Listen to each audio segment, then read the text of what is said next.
Hello friends, आज हम बनाएंगे गाजर का हलवा। आज मेरा भाई बाहर से आया, बोला कि कुछ अच्छा बनाओ, तो मैंने सोचा क्या ही बनाए अच्छा। तो मेरे घर में रखी हुई थी गाजर, तो मैंने सोचा कि बना लेते हैं गाजर का हलवा। और वैसे भी अगर सर्दियों में आपने गाजर का हलवा नहीं खाया तो क्या खाया।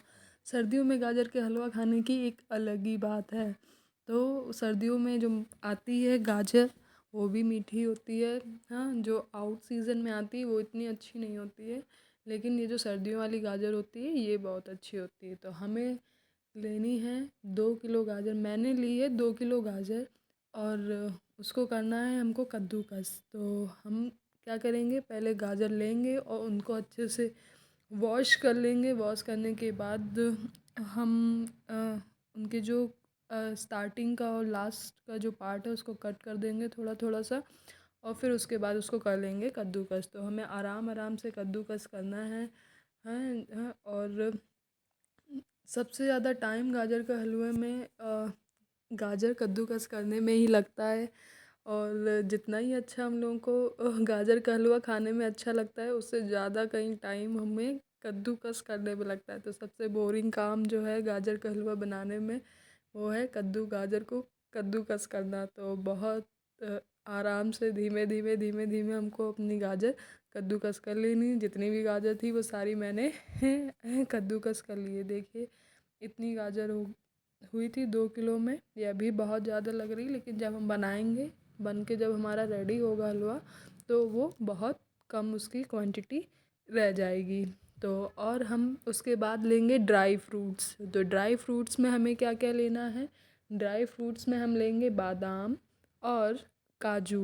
गरी नहीं लेनी है आप लोगों को, गरी तो केवल रखी हुई है, दिख रही होगी आपको। तो मैंने अपने खाने के लिए निकाली थी, वो इसमें हम यूज़ नहीं करेंगे। तो 15 से 20 बादाम हमने लिए हैं और 15 से 20 ही काजू लिए हैं।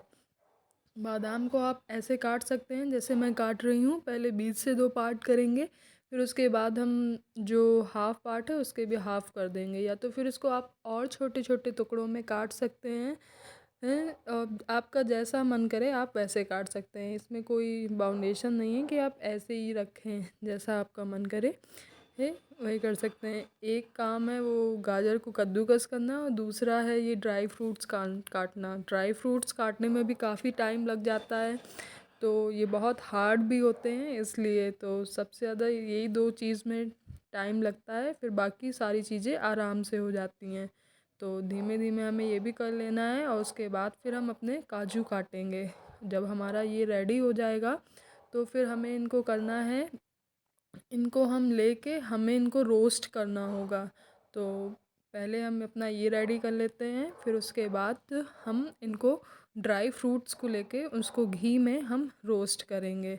तो जब तक हमारा ये तैयार हो रहा है, तब तक हम एक पैन लेंगे, कढ़ाई लेंगे। कढ़ाई को हम लो फ्लेम में तब तक हम रख देंगे, तब तक उसमें घी डालते हैं। हमें घी डालना होगा कम से कम 4 से 5 चम्मच हम घी ले लें। हाँ, और उसको हम डालेंगे, और उसको हमें डालना है कढ़ाई में। तब तक हम अपने जितने भी ड्राई फ्रूट्स बचे हैं उनको छोटे छोटे टुकड़ों में कट कर लेते हैं। तो जब तक हमारा ये होगा, वहाँ पे हमारा घी जो है रेडी हो जाएगा रोस्ट करने के लिए। तब तक हम अपने ड्राई फ्रूट्स भी सारे कट कर लेंगे। ये जो साइज़ हमें चाहिए हम उस साइज़ में कर लेंगे। देखिए, हमारे बादाम जो हैं वो मैं काट चुकी हूँ, और ये जो हमारे काजू बचे हैं उनको ही काटने में थोड़ा सा टाइम लग रहा है। तो ऐसे ही हमें काटना है। आप चाहें तो इसके और छोटे टुकड़े कर लें, या आप केवल 2 ही पीसेस रखें, तो वो आपकी मर्ज़ी है। तो अब हमें लेनी है कढ़ाई, और उसमें हमें डालना है घी। तो 3 से 4 चम्मच हमने घी डाला है। तब तक ये हो रहा है, मतलब ये जब तक लिक्विड में चेंज नहीं हो जाता तब तक वो ये अच्छे से गर्म हो जाए, फिर हम इसमें डालेंगे अपने ड्राई फ्रूट्स। तो ड्राई फ्रूट्स हम डालेंगे। हमें एक चीज़ ध्यान, फ्रूट्स को बहुत ज़्यादा हमें रोस्ट नहीं करना है, उनको हल्का हल्का ब्राउन होने तक हमको वो घी में उनको फ्राई करते रहना है। और हमें इसमें एक चीज़ याद, हम इसमें गैस जो है वो हाई फ्लेम नहीं होनी चाहिए, आपको मीडियम फ्लेम रखनी चाहिए। हाई फ्लेम में बहुत जल्दी वो रोस्ट होके उसमें ब्लैकनेस आ जाएगी। इसलिए तो हमें मीडियम फ्लेम में आराम आराम से उनको रोस्ट करना है। और हमारे जैसे हल्के ब्राउन कलर के होने लगे, हल्के हल्के से कलर उनका चेंज होने लगे, तो हम उनको क्या करेंगे, आराम से धीमे धीमे करके निकालेंगे। और चलाते समय हमें ये याद रखना है कि हमको बराबर इनको चलाते रहना है, क्योंकि फिर आधे रोस्ट हो जाएंगे, आधे फिर अलग कलर के दिखाई देंगे। तो जैसे ही ये हमारे रोस्ट हो जाते हैं तो हम इनको और थोड़े थोड़े करके एक प्लेट में निकाल लेंगे हैं। ऐसे ही हमें निकाल लेना है। और उसके बाद जो हमारा घी बचेगा, तो उसी वाले में, उसी कढ़ाई में हमें अपनी गाजरें जो हमने ली थी, कद्दूकस करके रखी थी, उसी गाजर को हमें उसमें डालनी है। तो जितनी भी हमारे पास गाजर हमने कद्दूकस करके रखी हुई थी, उसको हमें थोड़ा थोड़ा करके डालना है। और मेरे पास एक और प्लेट अभी है, उसमें और भी है गाजर, तो उसको डालेंगे तब तो मेरी पूरी ये जो कढ़ाई है पूरी फिल हो जाएगी। अभी आपको देखने में ये गाजर बहुत ज़्यादा लग रही होगी, लेकिन जब ये बनेगा तो अपने आप गाजर कम हो जाएगी, क्योंकि पकने में गाजर का जो वॉल्यूम है वो धीमे धीमे कम हो जाएगा। तो हमें इसको क्या करना है कि गाजर सारी मिलाने के बाद हम उसको अच्छे से मिला लेंगे, क्योंकि नीचे जो है हमारा घी एक ही जगह रह जाएगा। इसलिए हमें पूरा अच्छे से इसको मिक्स करना है। मिक्स कर लेंगे हम धीमे धीमे आराम आराम से। देखिए मेरी कढ़ाई पूरी कितनी भरी भरी है और बहुत भारी एकदम। मिक्स करने में हमको बहुत दिक्कत हो रही है ना। तो इसको हमें बहुत आराम आराम से मिक्स करना है। और हमारा ये मिक्स करने के बाद हम इसको 10 मिनट तक इसको ऐसे ही छोड़ देंगे। 10 मिनट छोड़ने के बाद बीच बीच में हमें आके इसको ऐसे चलाना है, क्योंकि अगर हम चलाएंगे नहीं तो हमारे जो गाजर है वो लग जाएगी। अब हम इसमें हमने 2 छोटे बाउल लिए हैं शुगर, तो हम इसमें शुगर मिला लेंगे। ये 2 बाउल मैंने इसमें मिलाए हैं। आप अपने मीठा जितना आप खाते हैं उस हिसाब से मिलाएं। गाजर का हलवा है बहुत ज़्यादा मीठा भी नहीं अच्छा लगता है कि आप खाएं और आपका 2-3 ही चम्मच में ही मन भर जाए। ठीक है, मीडियम थोड़ा सा ऐसा हो कि मीठा लगे हमको खाने में, बहुत मीठा भी नहीं होना चाहिए। तो हमने 2 बाउल मिलाए हैं, आप अपने हिसाब से मिलाएं। और इसको आराम आराम से मिक्स कर लें। और इसको मिक्स करने के बाद ये अपने आप चीनी जो है इसमें घुल जाएगी और हम इसको पकने के लिए छोड़ देंगे। जैसे जैसे गाजर हमारी पकेगी तो वो क्या करेगी, जूस छोड़ेगी, तो जिससे हमें पता चलने लगेगा कि हमारी जो गाजर है वो अब पकने लगी है।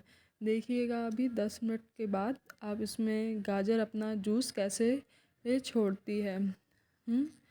और हम इसको ऐसे बीच बीच में आके इसको हमें ऐसे चलाते रहना है। जी देखिए हमारी गाजर जो है वो पकने लगी है और इसका देखिए गाजर ने कितना सारा जूस छोड़ा हुआ है। जब तक ये जूस हमारा अच्छे से पक नहीं जाएगा, गाजर एकदम सूखी सूखी नहीं दिखाई देगी, तब तक हमारा जो हलवा है वो पक के तैयार नहीं होगा। तो हमें तब तक ऐसे ही इसको पकाते रहना है, बीच बीच में आके हमें इसको चलाते भी रहना है, जिससे कि हमारी गाजर जो है आराम से पक जाए। और आप इसको हाई फ्लेम में भी पका सकते हैं, बस ध्यान रखिएगा कि आपका जो है गाजर जले नहीं। तब तक जब तक वो हमारा हलवा बन रहा है तब तक हम लेते हैं 4 से 5 इलायची लेंगे और हम उसको अच्छे से कूट लेंगे हैं। अच्छे से कूट लेंगे, उसके दाने जो हैं कुट जाएं। और उसके बाद हम क्या करेंगे, उनको निकाल के उनके जो छिक्कल हैं वो हम हटा देंगे। छिक्कल हटाने के बाद हम उसमें इलायची मिक्स करेंगे। इलायची दाने हमने जो कूटे हैं उसको हम मिक्स कर लेंगे। तब तक पकते पकते हमारे इससे क्या होगा कि हलवे में हमारे स्वाद आ जाएगा और महक आ जाएगी अच्छी, इलायची की बढ़िया बढ़िया सी महक आने लगेगी। तो हमें उसको मिक्स कर देना है अच्छे से। और तब तक वो पकेगी गाजर, तब तक उस इलायची दाना भी उसमें पक जाएगा। अब उसके बाद हम लेंगे, अब हमें इसमें मिलाना है मावा। तो 2 किलो गाजर में हमने 300 ग्राम, लगभग 300 ग्राम या 300 ग्राम से ज़्यादा मावा लिया है। मावे को तब तक हम क्या करेंगे, छोटे छोटे टुकड़ों में तोड़ लेंगे हैं और उसको रख देंगे हैं। जब हमारी गाजर ऑलमोस्ट पक जाएगी तब हम उसमें अपना मावा मिला लेंगे। तो मावे को हम छोटे छोटे टुकड़ों में ही करके रख लेना है और हम अब इसको मावे को मिलाएंगे इसमें। मावे को मावे को छोटे छोटे टुकड़ों में ही मिलाएं जिससे वो आराम से हमारे गाजर के साथ मैश हो जाए। और इसको मिलाने के बाद हम उसको मिक्स करेंगे। मिक्स करने में हमें ध्यान रखना होगा कि मावे में कहीं लम्स ना रह जाएं। कभी जो लोग दूध का हलवा बनाते हैं और दूध का हलवा जिनको बहुत अच्छा लगता है वो कभी मावे का हलवा बना के खाएं, उनको सच में वो दूध का हलवा खाना बंद कर देंगे। अगर आप मावे का हलवा अच्छे से बना के खाते हैं तो बहुत स्वादिष्ट होता है। दूध का हलवा उतना अच्छा नहीं लगता है अगर आप मावे का हलवा आपने खाया है तो। वैसे कुछ लोग दूध का हलवा बहुत पसंद करते हैं इसलिए मैं बता रही हूँ, लेकिन मावे का बहुत अच्छा हलवा बनता है। ये देखिए वो जैसे जैसे मावा मिक्स होगा उसमें उसका कलर अलग ही कलर उसका अलग ही से दिखाई देने लगेगा। देखिए आप, हाँ, बस हमको ध्यान रखना है कि मावे में कोई भी लम्स ना रह जाएं, वो अच्छे से हमारे गाजर के साथ मिक्स हो जाए। तो हमें ऐसे ही आराम आराम से मिक्स करना है। फिर उसके बाद अब हम उसमें अपने ड्राई फ्रूट्स मिलाएंगे। अब देखिए हमारा हलवा लगभग बन के तैयार है। गाजर हमारी पक चुकी है, मावा मिल चुका है और अब हम ड्राई फ्रूट्स बस हमें अच्छे से मिलाने हैं। आप चाहें तो इतने ही ड्राई फ्रूट्स मिलाएं या आप इससे कम भी कर सकते हैं, वो आपकी मर्ज़ी है। देखिए हमारा हलवा कितना अच्छा लग रहा है और इसको हमें अच्छे से मिक्स करना है। तो हम इसको चला चला के हमें मिक्स करना है कि मावा मावा ऊपर ही ना दिखाई दे, पूरे सारे हलवे के साथ वो आराम से मिक्स हो जाए। तो तब तक हम ऐसे ही मिक्स करते रहेंगे और हमारा लगभग लगभग पूरा हलवा बन के तैयार है।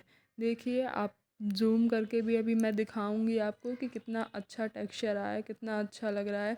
मुझे तो इतना अच्छा लग रहा था कि मुझे लग रहा था कि अभी अभी बिल्कुल खाने के लिए मिल जाए, लेकिन इतना गरम हलवा मैं नहीं खाती हूँ। कुछ लोगों को बहुत गरम हलवा भी पसंद होता है, लेकिन मैं गरम हलवा नहीं खाती हूँ।